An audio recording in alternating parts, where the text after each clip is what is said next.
굿모닝. 민영씨 좋은 아침이에요. 바바 여사님도 할로.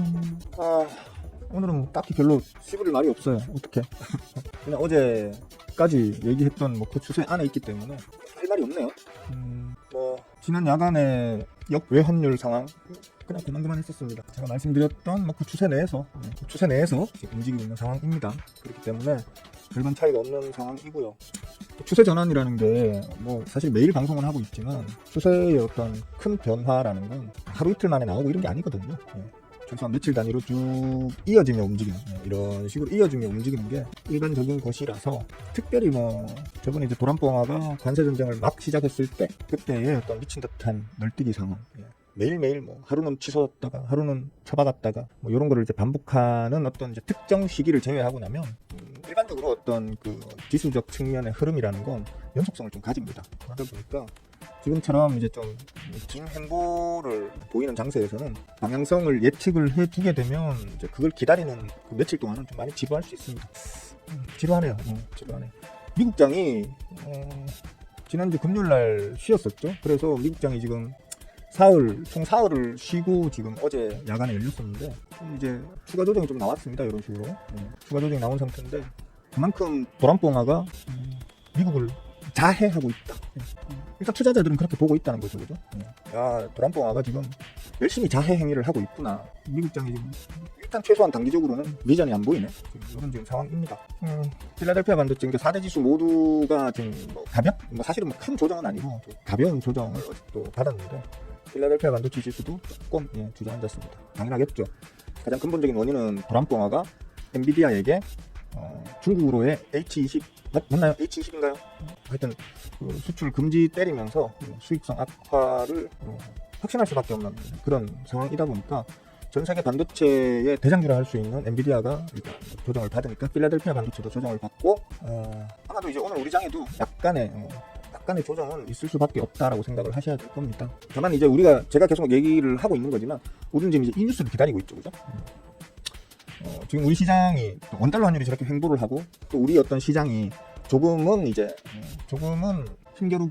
힘겨루기를 하면서 쉬어가는 어떤 상황이 저 뉴스가 나오기를 기다리는 요 뉴스 이번 주 중에 나올 겁니다. 저는 어제 아침 방송에서 아마 오늘 내일 중으로라고 얘기했습니다. 월요일날 밤 혹은 화요일 밤 우리 시간 기준으로, 그러니까 어젯밤 아니면 오늘 밤에 아마 저게 나올 확률이 가장 클 것으로 본다. 좀 늦어지면 내일 밤, 수요일 밤이죠. 그럴 것으로 본다라고 말씀을 드렸었는데 도란봉화가 지금 머릿속으로 생각이 좀 많으신가 봐요. 제가 말씀드렸잖아요. 힘이 빠져버렸다고. 도란봉화가 본인의 약점이 노출되면서 실제로 도란봉화가 지금 하려고 하는 짓거리들에 대한 어떤 동력이 상실됐다고 해야 되나? 매드맨 전략을 썼는데 매드맨도 자기 돈 까이는 건 못 참더라. 이런. 그래서 다음에 또 까불면 도란봉화가 계속 까불면서 어떤 선을 넘으려고 하면 그때는 또 채권을 건드리면 된다. 채권을 공격하면 도란봉화도 못 버틸 것이다. 라는 이제 시장의 해답을 찾았죠. 해답을 찾다 보니까 이런 상황에서 도란봉화가 함부로 계속 더 심하게 까불지는 못할 거야 라는 이제 기대감이랄까요. 그런 것 때문에 지금 이제 저 뉴스를 기다리면서 지금 계속 힘싸움을 하며 제가 보는 관점에서는 힘을 모으고 있는 그런 느낌입니다. 그래서 이제 저 해당 뉴스가 만약에 오늘 밤이든 내일 밤이든 나오게 되면 우리 시장은 좋을 것이다. 저 뉴스에서 보시면 아시겠지만 지금 전 세계의 모든 업종을 통틀어서 가장 낙관적으로 투자자들이 전망하고 있고 기대를 걸고 있는 섹터가 반도체 섹터입니다. 저는 이걸 벌써 지지난달부터 얘기를 해왔죠, 그죠? 반도체 쪽으로 보셔야 되겠습니다 라고 얘기를 해왔었는데 시부린 대로 흘러가면 일단 기분은 좋아요. 기분은 좋고 또 미리 또 제 포트폴리오에서도 나름 이제 거기에 맞춰서 좀 준비를 해놓은 상태이기 때문에 지금까지는 좋습니다. 지금까지는 분위기 좋고 일단 저 뉴스가 빨리 나오기를 기다리자 정도로 생각하시면 될 것 같습니다. 어제 그러니까 역외환율 지지부진했죠, 요 구간. 여기 손이 가까이 가니까 이게 시커먼 게 없어지네, 그죠? 카메라를 바꿔야겠어요. 안 되겠어요. 싸구려 카메라 이거 한 돈 10만 원 준 것 같은데 카메라 이거. 어쨌든 간에 그런 상황이라서 이제 저 해당 뉴스를 기다리면서 우리 시간을 버텨보자 라고 보시면 되겠고, 지금 선물 옵션 상황도 마찬가지입니다. 어제 주간에 328포인트 정도로 마감을 했다면 야간 선물은 사실 조금 주저앉다는 게 아니고 살짝 이제 고개를 숙이면서 끝이 났습니다. 그래봐야 한 2포인트 3포인트 차이기 때문에 큰 의미를 이거 큰일 났다 이런 의미를 둘 수 있는 하락은 아니고요. 말 그대로 그냥 저 구간, 저 조정장세 구간, 조정장세란다 참. 원달러 환율의 횡보 구간, 그리고 우리 코스피 지수의 숨고르기 구간처럼 저렇게 지금 힘의 충돌, 힘싸움, 눈치 싸움을 하면서 그래도 고점을 꾸역꾸역 올리다가 지금 살짝 꺾었는데, 사실 오늘 장은 그냥 쉬어가는 분위기가 될 확률이 일단 커요. 곧 뉴스가 나올 것 같아요. 그래서 살짝 쉬어가는 분위기인 거 보니까 메이저들도 어느 정도 준비해서 자담을 부분 좀 자담았고, 뉴스가 터진과 동시에 이제 대응하기 위해서 자금 비축도 좀 되어 있는 것 같고, 조만간 움직일 것 같다. 조만간 위로든 아래로든 움직일 것 같고, 저는 일단 방향성을 위로 잡고 있으니까 원달러 환율은 아래로, 원달러 환율은 1,400원을 깨고 내려가고요. 우리 지수는 반도체가 일단 주도하는, 반도체가 일단 총대를 메고 일단 강제로 멱살을 잡고 지수를 끌어올리는 그런 장세가 조만간 펼쳐질 것 같다 정도로 이해를 합니다. 그게 사실 뭐 드릴 말씀이 없어요. 계속 해왔던 얘기에 그 봄이 내에 있기 때문에 지금까지 계속 말씀드려왔던 그 앞으로 이렇게 될 거예요, 어디까지 갈 거예요, 어디에서 눌릴 거예요, 그래도 어디에서는 지지받을 거예요 라고 얘기했던 그 범위 내에서 계속 움직이고 있기 때문에 말을 만들어서 짜내서 자꾸 하려고 하니까 힘들어요. 힘들어. 그러니까 대충 드릴 말씀은, 시황 관련해서 드릴 말씀은 다 드린 것 같고, 질문을 해주세요. 무슨 질문이든 상관없으니까 질문을 해주시면 이제 제가 설명드릴 수 있는 것들은 바로바로 설명드리도록 하겠습니다. 아까 동희씨 인사했나? 안 했지? 동희씨 좋은 아침이에요. 스마일씨도 안녕하세요. 동희씨 어서오시고요. 김경씨, 풍경씨 할로. 나스닥 마이너스 2% 넘게 떨어졌으면 선물지수에서 그럴 거야 뭐. 어차피 그러니까 사흘 쉬고 열면, 우리도 그렇잖아요. 우리도 보통 연휴, 사흘 이상의 연휴를 겪고 나면, 연휴 직전에도 눌림을 보통 보이고요.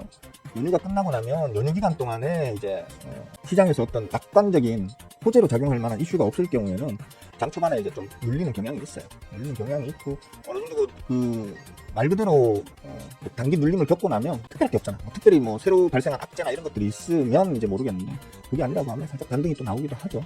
뭐 나스닥이 다시 플러스 전환됐다 하더라도 저는 나스닥을 부정적으로 보진 않아요. 미국장을 부정적으로 보진 않지만, 지금 트럼프가 어떤 스탠스에 변화가 없는 상태고요. 자기의 어떤 정책적 스탠스에 변화가 없는 상태고, 그런 상태에서는 시장은 극심한 눈치 싸움을 할 수밖에 없는 그런 이제 상태이기 때문에, 사실 뭐 주간에 주가가 강이든 약이든 간에 뭐 보합세로 움직였다라고 했을 때, 야간에 그 보합세를 뭐 메꿨다 안 메꿨다는 사실 큰 의미는 없는 그런 상황이긴 해요.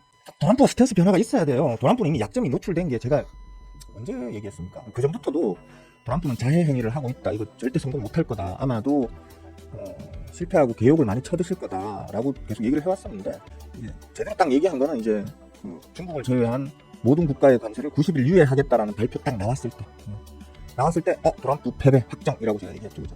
트럼프는 이제 힘을 못 써요. 이미 자신의 약점이 노출이, 그 순간 자신의 약점이 노출돼버렸기 때문에 못할 겁니다. 자기 뜻대로 지금 할 수 없는 상황이고, 지금은 이제 기껏 해봐야 할 수 있는 게 일본, 한국, 베트남 같은 자기 미국에게 어떤 단순히 어떤 수출, 무역 수지만으로 의존도가 높은 게 아니라 어떤 안보적 측면에서, 군사적 안보적 측면에서도 조금 의존도가 높은 그런 나라들을 상대로 협박해서 자기도 그 미국 내 국민들, 지지자들에게 보여줄 만한 요만한 실적이라도 그건 포장하기 나름이니까, 그죠? 그런 것들이나 이제 조금 이제 뺏어먹고, 그렇게 해서 자기 지지율을 유지하는 게 이제 유일한 수단으로 남았다고 봐야 돼요. 지금 90일, 저번에도 얘기했지만 90일 이후에라는 얘기는 결국 못해요. 90일 이후에도 못해요. 90일 이후에도 이제 90일 지났으니까 이제 때릴 거야, 나하고 협상이 안 된 나라들은 때릴 거야. 그때 가서 아무도 협상 안 했으면 어떡할래요, 그죠? 그래서 제가 얘기한 게, 우리나라도 최대한 뒤로 밀어야 된다. 무조건 어떤 핑계를 대서든 간에 협상을 뒤로 계속 밀어야 된다. 협상을 미루면 미룰수록 답답해지는 건 트럼프만 답답해지지, 우리는 답답할 게 아무것도 없다. 계속 밀어야 된다 라고 얘기를 했던 이유가 그거죠. 지금 이제 칼 자루는 우리가 진 거예요. 칼 날 위에 서 있는 거는 트럼프. 무조건 뒤로 밀어야 돼요. 어떠한 협상도 해주면 안 돼요. 먼저 손을 내밀고 협상하겠다고 덤볐던 국가들 혹은 기업들 지금 다 작살났죠. 일본 먼저 선물 남겼다가 거기에 덤태기 더 썼고요. 우리나라 현대차, 미국에 뭐 대대적인 투자를 하겠습니다 하고 정의선 그 의선이 형이 가가지고 막 사인도 하고 막 카메라빨도 받고, 그때까지는 좋았죠, 그죠? 지금 어땠죠, 그죠? 관세고 지랄이고 뭐 다 이제 나가리 돼버리면 현대차는 쓸데없이 미국에 과잉 투자 그러겠습니다. 미국이 워낙에 우리나라 현대차를 많이 사주니까 뭐 그런 측면에서 미국에서 하는 거죠. 근데 미국에서 자동차 만들면 수익률이 개판입니다. 수익률 자체가 개판일 겁니다. 뭐 돈은 안 되고 자금 투입만 많이 되는 전형적인 어떤 그런 실적을 보여줄 겁니다. 현대차의 미국 지분. 그렇기 때문에 먼저 합의 보고 들어간 국가나 기업들은 오히려 덤태기를 더 씌우는 게 트럼프가 맞습니다. 무조건 시간이 끌어야 합니다, 지금은. 어떡하면 저 뉴스가 빨리 나왔으면 좋겠습니다. 할 말이 없다, 이제. 뭐 맨날 똑같은 얘기 계속 반복해서 하려니까. 맨날 똑같은 얘기 반복해서 하려니까 힘이 듭니다. 디오문 씨 어서와요. 굿모닝이에요. 아라씨도 할롱. 진짜 이쁜 사람씨 굿모닝. 오늘 장은 조금 이제 쉬어갈 겁니다. 아까 저 우리 멤버 톡방에도 매일 아침마다 제가 종목들을 올려드리면서 이게 좀 종목명을 다른 분들이 보시면 안 되잖아. 그냥 오늘도 어제처럼 자리보단 수급 우선임이라고 하면서 이제 올렸거든요. 그러니까 지금은 다 이제 발바닥에 있는 종목들은 잘 없어요. 지금도 발바닥에 있는 종목이 있다면 그거는 진짜 빠그라진 종목들. 수급적으로 빠그라져가지고 개판난 종목들 그런 것들이고, 주포응화가 있고 수급이 살아있는 상황인데 발바닥에 있는 종목들은 좀 없다고 보셔야 돼요. 대부분 다 무릎 혹은 정강이뼈 정도까지는 지금 올라와 있다고 보셔야 되기 때문에 자리적 부담은 있습니다. 제일 쌀 때, 그러니까 제가 종목을 막 미친 듯이 줘 담던 그 시기에 비하면 한 발목에서 한 정강이뼈 정도 비싸져 있는 가격이란 말이에요. 이제 가격적인 부담은 이제 저보다는 제가 담을 때에 비하면 이제 조금 더 주고 사셔야 되는 시기다, 지금은. 다만 뭐 제가 지금 기대하고 전망하고 있는 대로 그런 식으로 주가가 한번 강하게 올려주는 장세가 펼쳐진다면 저 100% 먹을 때 여러분은 7, 80% 먹으면 되잖아, 그죠? 맞잖아. 저는 제가 100% 먹는다 치면 여러분들은 7, 80% 먹으면 되는 거잖아요. 그러니까 뭐 다만 이제 중간에 한 번씩 이렇게 눌러버리면, 그죠? 눌러버리면 저는 어차피 눌러도 수익 중이기 때문에 차라리 더 하면서 버틸 수 있는 마음의 평화가 있는데, 여러분들은 이제 그게 조금 저보다는 마음이 불편하게 끌고 나가셔야 된다라는 이제 차이가 있는 거죠. 그러니까 가급적이면 저점을 비교적 정확하게 전망해서 최대한 빨리 가장 저렴한 자리에서 매수할 수 있는 눈은 키우셔야 된다. 강의 영상 보시면 다 나와요. 강의 영상 보시면 다 나옵니다. 에디옹 굿모닝. 시장이 맨날 똑같아. 그러니까 맨날 시장이 똑같아 이씨. 짜증나 이씨. 지금 뭐 뭡니까 주식 방송들 보면 요즘 이제 가장 많이 나오는 얘기, 물론 인공지능이나 뭐 제약바이오도 나오지만 이제 로봇주 얘기들도 많이 하더라고요. 조심하세요. 오히려 로봇주는 오히려 좀 조심하셔야 돼요. 제가 반도체나 인공지능 쪽이나 아니면 그 제약바이오 쪽, 특히 제약바이오는 중소형 R&D 위주의 제약바이오 쪽, 이런 쪽은 좋게 말씀드리고 있고요. 그렇습니다만 물론 로봇이라는 그 산업 섹터 전반의 어떤 미래 성장성은 저도 동의하는 바지만, 단기 눌리고 나올 수 있을 만큼 최근에 많이 올라있는 놈이 또 로봇주들입니다. 근데 수급은 사실 그만큼 못 받쳐주고 있거든요. 전부 다 지금 자칭 전문가들마다 다 지금 로봇주 하면서 로봇주를 뽐뿌질을 하던데 조심하세요. 로봇주들 애매할 수 있습니다. 특히 보시면 대장주는 뭐 누가 뭐래도 예조고죠. 레인보우 로보틱스인데 조심하셔야 됩니다. 고점에서 3분의 2토막 났습니다. 근데 뭐 한 30% 40% 눌렀다가 지금 다시 반동 중이야라고 하면서 이걸 이제 막 추천을 막 하던데 수급 다 깨져 있어요 지금. 이것도 최근에. 요번 4월달 들어가지고 수급 박살났습니다. 저 앞에서 끌어오던 그 메이저분들 고점에서부터 계속 집어 던지면서 주가가 빠진 거거든요.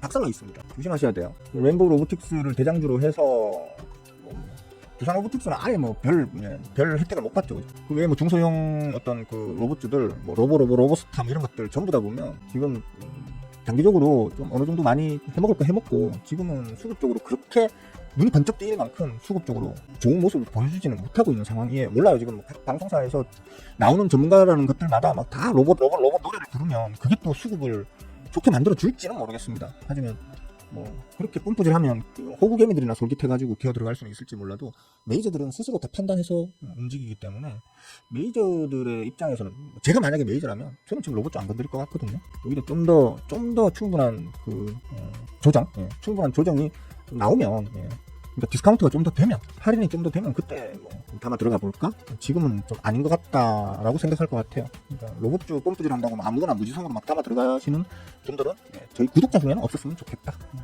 질문 있으시면 좀 해놔주세요. 진짜 오늘은 진짜 할 말이 없는 날입니다. 약을 주문대로 그걸 뭐라고 부르더라? 그래, 있긴 있더라고요. 있긴 있는데, 그러니까 사람마다 조금씩 체질도 다르고요. 같은 병이라 하더라도 병세에도 차이가 있고요. 같은 성분의 약이라도 잘 받아들이는 사람이 있는가 하면 못 받아들이는 사람도 있고, 뭐 이런 식으로 우리 일반적으로 먹는 대중적인 약들이 모두에게 똑같은 효과로 적용되진 않는다라는 거. 그래서 특별히 그 사람의 체질에 맞는 약을 이제 전문 제조해주는 뭐 그런 것들, 혹은 어떤 집단군에게 딱 맞는 약을 또 특별히 제조해주는 뭐 이런 것들 요즘 얘기가 있긴 하던데, 사실 모르겠어요. 그게 그렇게 큰 시장의 반향을 일으킬까? 지금 말들은 많더라고. 근데 이게 큰 반향을 일으킬까? 싶은 생각은 들어요. 왜냐면 단기간에가 최고잖아요. 많이 팔아서 많이 남기는 게 최고이기 때문에 보편적으로 모두가 많이 어느 정도의 효과를 인정하면서 많이 사먹는, 누구나 사먹을 수 있는 그런 약이 매출이 좋은 거지. 상소수를 위해서 요 약을 만들어내서 그걸 얼마만큼의 수익성을 기대할 수 있을지에 대해서 무지하게 비싸게 팔면 되긴 되겠죠. 그죠? 1000명한테 팔 걸 1명한테 파는데 그 1명한테 1000명한테 팔 때 그 수익을 때려버릴 수 있다면 가능은 하겠죠. 근데 저는 별로 그렇게 그걸 시장에서 그게 좀 커질까라는 측면에서는 아직은 좀 잘 모르겠습니다. 부정적이라고 말하는 게 오히려 맞겠네요. 저는 아직은 좀 부정적으로 생각하고 있습니다. 돈이 될까 그게? 돈이 안 될 것 같은데. 1000명에게 1000원씩 팔아가지고 100원씩 남길 수 있는 약이 있는데 그걸 한두 명에게 한 10만 원에 팔 수 있다. 그래서 뭐 1000명한테 파는 것만큼 남길 수 있다 하면 그것도 뭐 괜찮은 시장일 수 있는데 그렇게 되려나? 특수한 약이라면 뭐 가능은 하겠죠. 특수한 약. 안 먹으면 죽는 약. 안 먹으면 죽을 수밖에 없어서 어쩔 수 없이 먹어야 되는 약. 뭐 이런 것들이라면 가능하겠는데 그러니까 대중적인 어떤 그 수요를 만들어내서 기존의 어떤 그 제약업계의 일부분이라도 차지할 수 있는 어떤 그런 실적을 내기에는 좀 무리가 있는 방식이 아닌가라는 생각은 듭니다. 우리가 상상만 하고 있던 약들 꽤 많이 나와 있습니다. 비만 치료제 이런 것도 그 1회 시술에 몇 억씩 들어가는 것들이 있거든요. 그거 먹으면 엄청 효과 좋답니다. 엄청나게 효과가 좋답니다. 근데 이제 살 빼는데 몇 억씩 들을 사람들이 잘 없다는 게 문제겠죠. 그죠? 저 그런 얘기도 했잖아요. 젊어지는 약도 있다고. 기술은 이미 나와 있고 그게 우리가 대중적인 상용화가 안 되어 있어서 그렇지 젊어지는 약도 있다고 저는 알고 있습니다. 믿거나 말거나지만 근데 그게 아직은 비싸다는 거. 우리 돈으로 몇십억씩 이렇게 한다고 하니까 그런 것처럼 이제 약이 대중화가 어디까지 대중화가 될 수 있느냐라는 부분이 정말 중요한 게 이제 제약이라는 파트이기 때문에 섹터이기 때문에 이 시장에 얼마나 영향을 끼칠지는 잘 모르겠습니다. AI로 약 맞춤 그게 이제 인공지능 AI로 그 사람에게 맞춤 약을 만들어서 제공하는 건데 그게 진짜 돈이 되겠냐는 거죠. 돈이 되겠냐는 거. 스스로 수요를 줄이는 거잖아요. 수요의 폭을 줄여버리는 거기 때문에 모든 장사꾼들은 수요를 늘리는 거예요. 많은 사람들에게 방리담회 하는 걸 꿈꾸면서 사업을 하는 건데 스스로 수요를 그렇게 줄여가지고 돈이 얼마나 될까라는 부분은 좀 의문이긴 합니다. 제가 뭐 정확하게 그 부분을 잘 정확하게는 모르기 때문에 단언할 수는 없는데 그렇게 매력적으로 느껴지진 않아요. 방금 시작했네요. 시작했고 고만고만 하죠, 그죠? 제 얘기하면 그냥 뭐 제 말대로 보통 다 흘러가요. 제 얘기하면 보통 제 말대로 흘러가요. 지금 가장 중요한 건 아까도 말씀드렸지만 우리나라는 다른 거 지금 볼 필요 없어요. 이 뉴스만 기다리시면 돼요. 지금 기다려야 될 건 좋은 뉴스인 거지 다른 거는 지금 큰 의미가 없다고 보시면 됩니다. 지금 사실 우리나라가 그 조기 대선 국면에 들어갔고 이미 정책이 각 후보군들마다 이제 정책이 쏟아지고 있죠, 그죠? 쏟아지고 있는데 그 정책 관련되는 정책주들, 정책 테마 섹터 이런 것들이 별 이슈를 못 받는 게 전뉴스가 안 나와서 그래. 전뉴스가 빨리 나와야 말 그대로 우리 지수를 반도체 섹터가 이제 몇 살 자꾸 끄집어 올릴 거고 그렇게 지수가 올라가게 되면 사람들이 야 이제 가나보다 하면서 투심이 살아날 거고 그러면 반도체로 사람들이 돈을 싸들고 와서 반도체로 넣으면서도 이거 뭐 그래도 좀 나눠 담아야 되지 않겠나? 뭐 다른 거 좀 없을까? 하면서 제약 바이오도 담고 인공지능도 담고 뭐 ESS 전력 쪽도 담고 이러면서 이제 수급이 전반적으로 그러니까 전체 종목 단으로 고르게 퍼져나가는 거지. 지금 이제 대장 섹터 역할을 해줄 반도체가 불확실성을 안고 있다 보니까 정책 테마도 크게 조명을 못 받고 있는 상황이다. 이렇게 보셔야 돼요. 쉽게 말해서 재미없다. 재미없다. 이렇게 보시면 될 것 같아요. 많이 찾으면 뭐예요? 이건 뭐 물론 우리 국뽕일 수 있는데요. 우리나라가 뭐 우리나라 김을 그렇게 특히 막김. 우리나라 왜 지워요? 왜 지우셔? 그 얘기 하려고 했는데 우리나라 막김을 많이 찾는데 얼마나 된다고. 지금 제가 알기로 작년에 2조 수출 2조 달성했나요? 아닌가? 2조? 3조? 얼마였지? 한계가 있어요. 그러니까 바다에서 김이 무한정으로 나는 것도 아니고 그 김을 뭐 무한정으로 캐올릴 수 있는 것도 아니고 그죠? 뭐 가격이 비싸질 수는 있죠. 지금 벌써 가격이 꽤 제가 알기로는 그 수출되는 김들 같은 게 가격이 꽤 오른 걸로 알고 있거든요. 그것 때문에 우리 국내 김 가격도 오른 걸로 제가 알고 있어요. 뭐 또 수요가 부족, 그러니까 공급이 부족한 만큼 가격을 더 비싸게 받는 건 뭐 자연스러운 거긴 한데 한계가 있다는 거죠.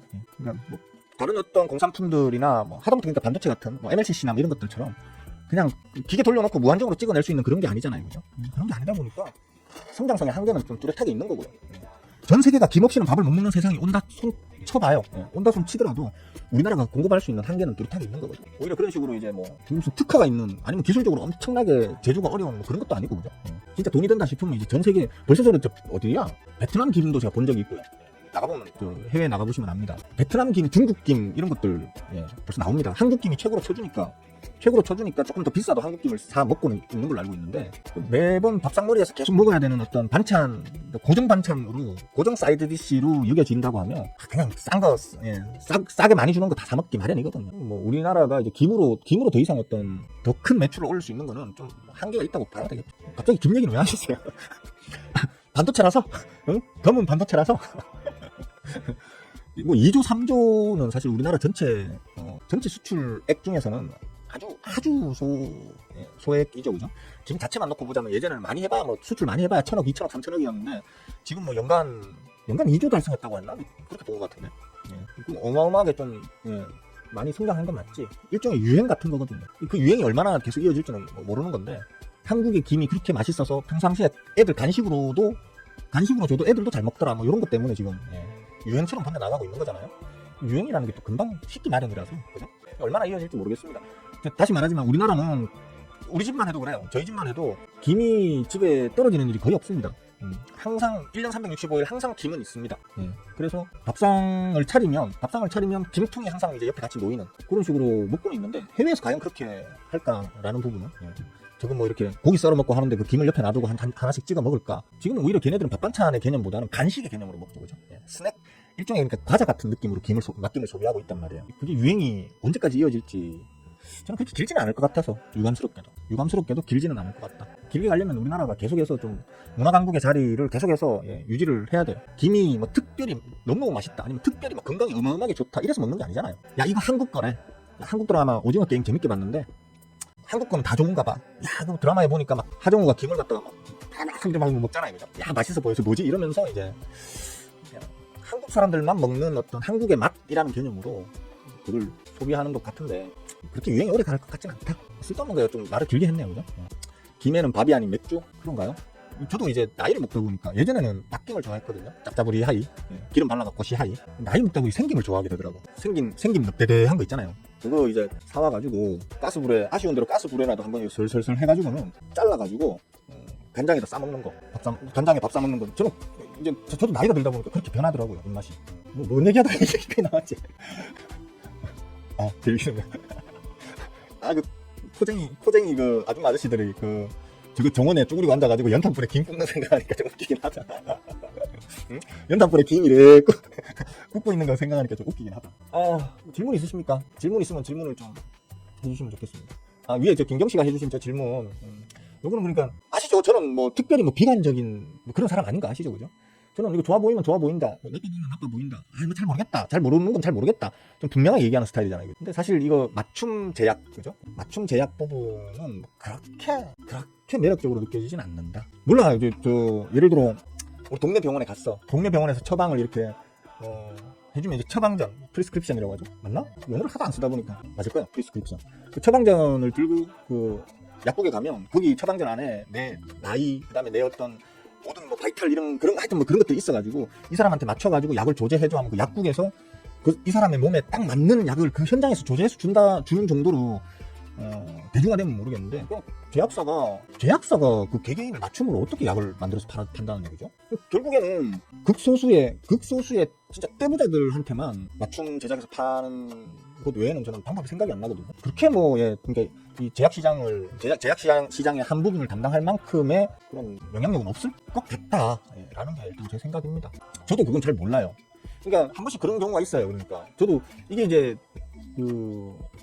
넥스트레이드 시장이 생기면서 지금 이런 문제가 지금 발생을 하고 있는데 그러니까 단위 호가가 원래는 뭐 5원 단위로 움직여야 된다거나 아니면 10원 단위로 움직여야 되는데 원 단위로 막 움직이고 이런 경우가 한 번씩 있더라고요.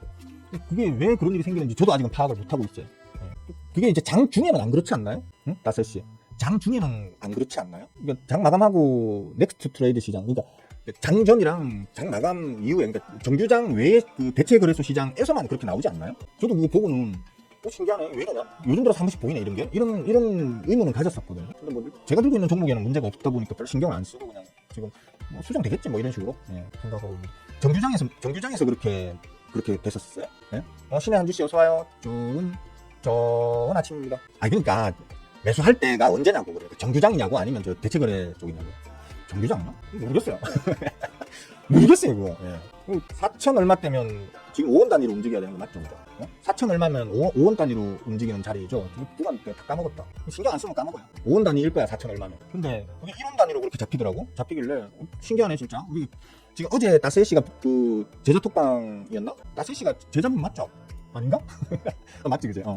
제자톡방에 그 이거 왜 이런가요 하면서 스크린샷 올렸던 그것뿐만 아니고 간간히 한 번씩 보여요 그런 놈들이. 난 이거 그냥 버그인가? 대체거래 시장 열리면서 이것 때문에 생긴 일종의 버그인가? 그냥 이렇게 생각하고 그냥 넘어가 버리는 거죠. 저하고 별 관계도 없는 그런 거다 보니 별 신경 안 쓰고 그냥 넘어가 버리는 거죠. 근데 왜 그런지는 잘 모르겠어요. CM은 제작 중 말한 건데요. 그러니까 뭐 저는 뭐 그렇게 그걸 뭐 맞춤 약이라는 게 어디까지 맞추느냐. 제가 그 본 기사 영문 기사는 벌써 본 지가 꽤 된 것 같은데 몇 달 전에 본 것 같은데 그 기사에서는 그렇더라고요. 그러니까 환자 개개인의 체질에 그러니까 환자 개개인에게 가장 적합한 약을 만들어서 제공할 수 있는 어떤 혁신적인 아이디어다라는 개념으로 그렇게 기사에서는 설명을 하고 있었거든요. 그 보자마자 저는 바로 들었던 생각이 환자 개개인에 맞춰가지고 약을 만들어서 팔면 그 약을 갖다 대체 얼마에 사 먹어야 돼? 뭐 이런 생각을 제가 바로 그때 했었거든요. 그거 보고 얼마 안 있으니까 이제 우리나라 그 뭐 증권방송, 주식방송 이런 데에서도 이제 관련 얘기가 나오기 시작하더라고요. 뭐 하여튼 그렇습니다. 뭐 거기에 대해서는 제가 심각하게 생각을 해본 적이 없다 보니까 그냥 단순히 제가 그때 받았던 느낌은 대체 저걸 얼마나 팔아가지고 어떻게 돈을 남겨야 될까? 저 약을 사 먹는 사람들은 대체 돈을 일반적인 대중적인 약에 비해서 얼마나 돈을 더 주고 사야 될까? 얼마나 돈을 더 들여서 저걸 먹고 병을 치료해야 될까? 그 생각부터 바로 들더라고요. 특수한 사람들만 저걸 이용하겠구나. 빌 게이츠나 하여튼 좀 돈 많은 사람들 돈을 길바닥에 뿌리고 다녀도 전혀 아쉬울 게 없는 그런 사람들은 저런 약을 사 먹어도 되겠구나 뭐 이런 정도로 저는 생각을 했었던 것 같습니다. 큰 도움이 못 돼서 제 답변이 큰 도움이 못 돼서 죄송합니다. 그렇다는 겁니다. 그러니까 그 약을 맞춰서 약을 나한테 맞춰서 맞춘 약을 만들어 준다는 건 뭐냐면 뭐 어떤 방식으로 해야 되나요? 그나마 가장 지금 생각이 드는 게 아까 제가 말했듯이 그냥 우리 집 앞에 약국에서 내 전용 약을 따로 만들어서 그 현장에서 바로 만들어서 준다? 이게 뭐 상상은 그렇게 하지만 현실화되기는 거의 불가능에 가깝잖아요. 현재로서는. 그 다음으로는 내 어떤 병력 이런 걸 갖다가 다 뽑아가지고 그 제약사로 보내주면 그 제약사에서 내 어떤 그런 진단서를 보고 뭐 내 체질이나 아니면 뭐 기타 등등 나의 여러 가지 조건들을 다 말 그대로 인공지능에 대입시켜가지고 그래서 최적의 약을 만들어서 나한테 보내줘야 되겠죠, 그죠? 얼마나 비싸겠어 그게? 감기약 하나도 그 맞춤 약으로 사 먹으려고 그러면 몇십만 원 드려야 될 것 같아, 그죠? 우리 감기약 뭐 병원 가서 처방 받으면 몇천 원이면 되잖아요, 그죠? 내가 좀 쌍화차 한 2병씩 먹을래 이래가지고 내가 별도로 돈을 더 주고 더 사는 게 아닌 다음에 몇천 원, 만 원, 2만 원이면 감기약 한 일주일치 받잖아요, 그죠? 한 3, 4일치 받잖아요. 근데 아마 그 약은 그 맞춤약 그거는 감기약 하나를 몇십만 원 주고 주문해서 먹어야 되는 그런 거 아닐까요? 그럼 누가 사 먹겠어 이걸? 빌 게이츠 아니면, 그죠? 그러니까 좀 시장성이 좀 너무 좁다. 수요의 대상이 너무 타겟팅이 좁게 되어 있다. 내로우하다. 그래서 저게 돈이 되나? 저는 그 생각을 좀 했지. 그렇습니다. 뭐 제 생각일 뿐이고 제약 바이오사들이 그런 걸 하는 건 제가 알기로는 그냥 그 맞춤약의 개념보다는 제약 바이오사들은 임상에 누가 나거든요, 사실. 임상 기간에 그 임상 시험을 하는데 돈을 거의 천문학적인 돈을 지출을 한단 말이에요. 근데 이제 인공지능으로 임상 시험을 가상으로 돌려버리면 훨씬 저렴한 돈으로 거의 원하는 내가 요구하는 어떤 값에 가까운 그 공식을 만들어 내주죠, 그죠? 그 공식에 맞춰가지고 약을 만들기만 하면 되기 때문에 돈이 훨씬 적게 들어간다. 개발비, R&D 금액이, R&D 투자금이 훨씬 적게 들어가거든요. 그쪽이 일단 먼저 뭐 메인 테마로 활성화되는 거지. 맞춤 약으로 수익을 낸다는 건 아직도 한참 먼 미래 얘기가 될 걸로 저는 그렇게 생각합니다. 하여튼 뭐 별 도움이 못 돼서 죄송합니다. 저도 그냥 오류라고 생각합니다. 오류. 개판이잖아요, 요즘. 대체 그래서 그 시장은 왜 만들어가지고 쓸데없이 짜증 이빨입니다. 네, 한나야 굿모닝. 이제 마치려고 하는데 오시네. 응? 이재명이 쿠스키 5,000시대 열겠다고 했다네요. 말처럼 되면 참 좋겠네요. 저는 얘기했었잖아요, 그죠? 뭐 일단 삼천도 우리한테는 매우 이제 같이 전화되어 있는 거라고 생각하고 있고, 뭐 4천 이상 올라가야 된다라고 저도 이제 평상시에 시부리던 놈이잖아요, 그죠? 우리나라의 어떤 그 전체적인 경제 규모나 대외 신인도나 이런 것들을 종합적으로 판단했을 때 지정학적 단점만 없다고 하면 우리는 사실 대만 TSMC 대만 그 찍콩할 만한 나라, 그 찍콩할 만한 우리보다 훨씬 적은 국민 숫자인데 걔네들이 그 TSMC 하나 때문에 대만 증시가 우리보다 훨씬 더 큽니다, 규모가. 그만큼 우리가 지금 평가절하되어 있다는 얘기거든요. 여러 가지 원인이 있겠죠, 그죠? 저는 지정학적 얘기하지만 저는 그렇게 생각 안 합니다라고도 저는 계속 얘기해 왔었어요. 우리나라가 평가절하되는 가장 큰 원인은 재벌들 때문이다. 돈을 계속 쌓아만 두고 그리고 재투자하지 않고 배당하지 않고 그리고 진짜 쪼개기 상장으로 계속해서 자기들의 그 문어가 다리 불려 나가듯이 계속해서 규모만 쪼개기 해가지고 자기의 지배력만 강화하고 주주들에게는 조금 더 도움이 안 되는 이 재벌들의 단순 무식한 돼지거리들, 그것 때문에 우리나라 지수가 평가절하 당하는 거지. 실질적으로 지정학적 원인은 뭐 그렇게까지 대만은 뭐 지정학적 위험이 없습니까? 중국한테 맨날 뭐 언제 쳐맞을지 모른다는 불안감으로 덜덜덜 떠는 나라가 대만인데 어떻게 우리보다 더 겁나는데? 우리는 북한이 우리를 때리려고 해도 우리가 오히려 잡힐 수 있는 힘이 있잖아요. 근데 대만은 중국이 잡히면 맞아야 되는 나라거든요. 근데 대만이 우리보다 시가총액이 더 크다니까요. 그러니까 저는 지정학적 원인 때문이 아니고 우리나라 지수가 가치 평가가 매우 디스카운트 되어 있는 이유가 재벌들의 헛짓거리 때문이라고 생각하는 사람이거든요. 재명영화도 좀 비슷하게 생각하는 것 같더라고. 재명영화도 이번에 뭐 그 얘기를 하면서 기자가 뭐 이러고 저러고 5천원 좀 무리하는 거 아니냐 이렇게 뭐 얘기하니까 이런저런 얘기를 하면서 설명을 하는데 제가 옛날 제 방송에서 했던 얘기들 그대로 하더라고. 재명영화가 내 방송을 보나? 응? 재명영화가 혹시 내 방송 보는 거 아니야? 응? 내가 옛날에 강의 영상에서 했던 말들 그대로 하던데. 혹시 재명영화 바쁘실 때 한 번씩 제 방송 그 중간중간 보신다면 인사 한마디 채팅창에 한번 남겨주세요. 재명영화. 갑자기 그런 생각이 드네. 하여튼 저는 가능하다고 생각합니다. 물론 지금 같은 경기에서는 어렵지. 근데 경기가 좋으면, 경기가 좋을 때는 5천 가야 되는 게 맞죠. 그러니까 지금으로 따지면 더블이잖아요. 더블 가야 되는 게 맞죠. 대만이 우리보다 더 시가총액이 크다니까요. 경제 규모 자체가 대만하고 우리하고 비교하면 전체적인 덩어리는 우리가 더 크다니까요. 더 큰데 시가총액이 대만이 더 크다니까요. 우리가 그러니까 경기가 좋고 산업 전반이 살아나가지고 막 진짜 호경기를 누리고 있는 시기라고 하면 시가총액 코스피 5천 가 있는 게 사실 맞는 거긴 합니다. 적정 자리인 건 맞습니다. 지금 제가 얘기했잖아요. 사실 그 작년에 서결이가 헛짓거리를 계획하고 결국 실행하지 않았다면, 그래서 그런 부분으로 인한 지수 하락분이 애초에 없었다면, 국내 불안감, 정치적 불안감이 없었다면, 그래서 외계인들이 그렇게 죽자 사자 몇 달 동안 계속 빠져나가지 않았다면 우리 지수 지금 2,900, 3,000달러에 있어야 된다니까요. 지금 2,900, 3,000달러에 있는 게 자연스러운 자리예요. 왜냐면 우리나라를 제외하고 전 세계 대부분의 선진국 지수들은 다 그 상황에 있거든요. 쭉 계속 올라가지고 위에서 지금 있는 상황이거든요.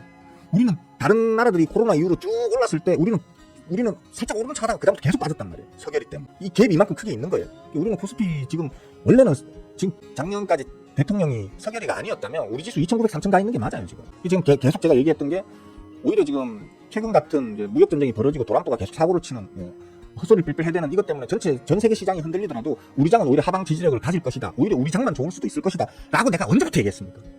지지난달부터 얘기했잖아요. 맞습니까? 아닙니까? 그렇게 얘기했는데 우리 장이 지금 전 세계에서 제일 잘 버티고 있는 장이에요. 우리나라 장이 전 세계에서 지금 제일 잘 버티고 있습니다. 왜? 우리는 먼저 빼고 이제 반등시키고 있는 중이니까. 다른 나라는 계속 올랐다가 지금 주저앉는 거고. 제가 씹으린 대로 되면 뿌듯합니다. 뿌듯합니다.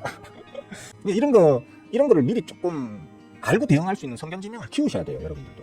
어려운 거 아닙니다. 공부 조금만 하시면 되는데 다 깨어나 터져가지고 공부를 원격 안 하셔서 문제지. 이번 임기 때 가능하냐 아니냐는 모르겠는데 그리 오래지 않아서 저는 우리 지수가 우리나라가 상법 개정해야 된다니까. 솔직히 상법 개정해야 돼요. 어느 당이 지금 또 틀어막아가지고 지금 나가리 됐지만 다시 발의해가지고 빨리 통과시켜야 돼.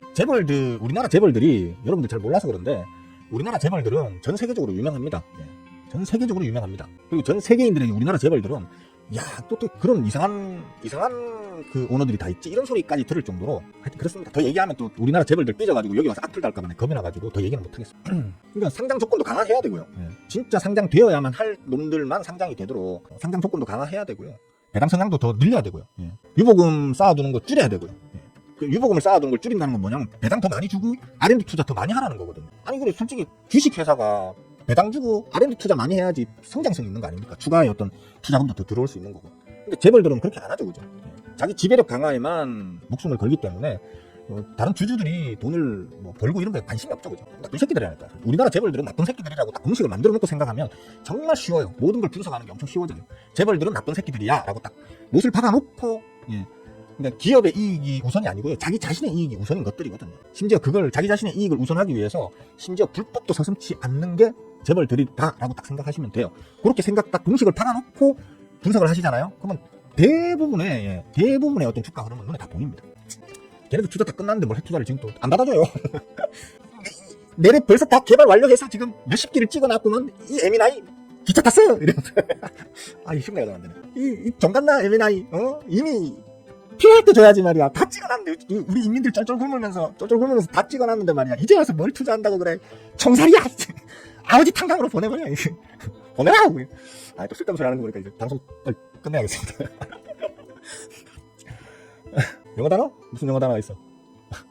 무슨 영어 단어가 있어? 자, 제 헛소리 빌빌 하는 거 보니까 진짜 방송 끝내야 되나 봅니다. 할 말이 없으면 헛소리 빌빌 하게 되거든요. 그냥 버티면 됩니다. 예, 지금은 버티는 게 아니고 그냥 기다리면 됩니다. 기다리면 좋은 소식이 올 거라고 생각합니다. 아, 그게 영국 옥스포드 그 영어사전에 등재된 단어입니다. 재벌. 하여튼 뭐 우리나라 가장 큰 문제는 재벌이고, 재벌을 때려잡아야 우리나라의 전반적인 어떤 그 상법, 상법의 뭡니까, 정화가 가능할 걸로 저는 그렇게 봅니다. 자, 오늘은 여기까지 하겠습니다. 예, 수고들 하시고요. 심심하시면 그냥 밖에 바람 좀 쐬러 다니세요. 그 주식 한다고 방구석에만 처박혀 계시면 사람 성질 버립니다. 성격이 이상해지니까 밖에 나가서 바람도 쐬시고, 봄바람 요즘 좋습니다. 시원하고.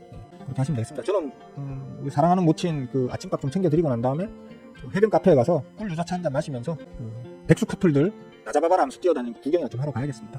자, 즐거운 하루 보내세요. 빠잉.